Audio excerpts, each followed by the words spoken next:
Democracy.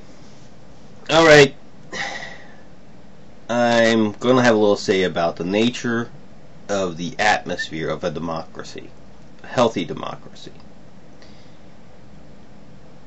Personally, I've gotten tired of those who say, back in my day, I grew up when people told the news as it was, and there was not this division and all this other stuff. First off, that's a lie. There was division back then too. You may not have heard of it as much because there simply wasn't the coverage of it, or one group of that division didn't have a voice, while another group did.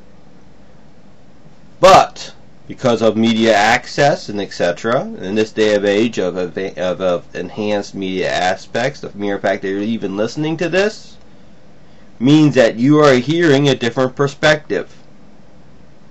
Perspective that would have been denied years ago when you only had a few media sources, a few major networks, and a few reporters giving you the news. A healthy democracy is diverse in views. A healthy democracy has a lot of debate going on, a lot of discussion, and sometimes it's even heated discussion. This is what you call throwing verbal rocks, or a deep division amongst the people. No, it's nothing of the sort. People have passion about their ideas, and when people have passion about their ideas, that's healthy in the society. It only becomes unhealthy should one person or one group decide that it's time to shut the other side up using violence. But the mere fact you have a diverse viewpoints on different matters and you're actually hearing them is healthy to the society. Now, I understand some people go, well, this is a hate speech thing. You know, well, you know what hate speech is? That's censorship. That's you telling some other group that they can't have a thought in their head. There's a certain thought that you're not allowed to have because that's a criminal thought to have. When people say, oh, I don't like the modern media because it's all about theater. What do you think the old media was? All media is about theater. All media is trying to sell. They're looking for an audience to buy their product. Now, granted, they may not have to try as hard when there's only 3 news sources that you can go to. For the longest time, TV had very few news sources. You had maybe 1 or 2 small local channels, and you had 1 to 3 big media news sources.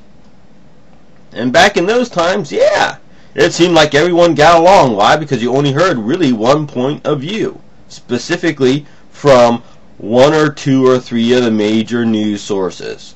Hence, you could have one news reporter having essentially more say than the population of the United States. He may not be representative of the United States, but no one else had any other access to it, because no one else had the funds to put together a news station.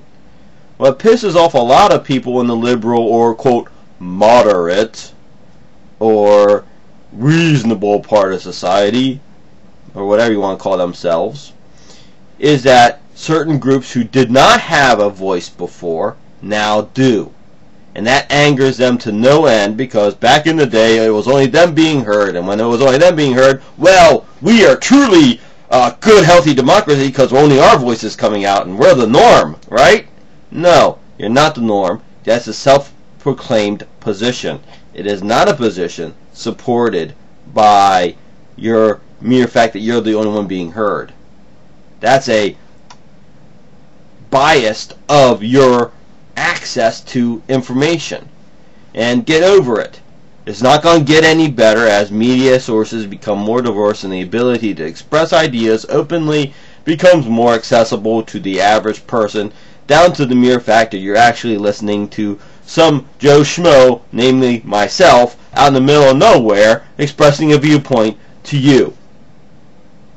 So, get a grip on reality. It wasn't better back then, and it isn't the end of the democracy, and this is actually a sign of something healthy. Embrace diversity, quote unquote, and accept it. Thank you, and have a good day.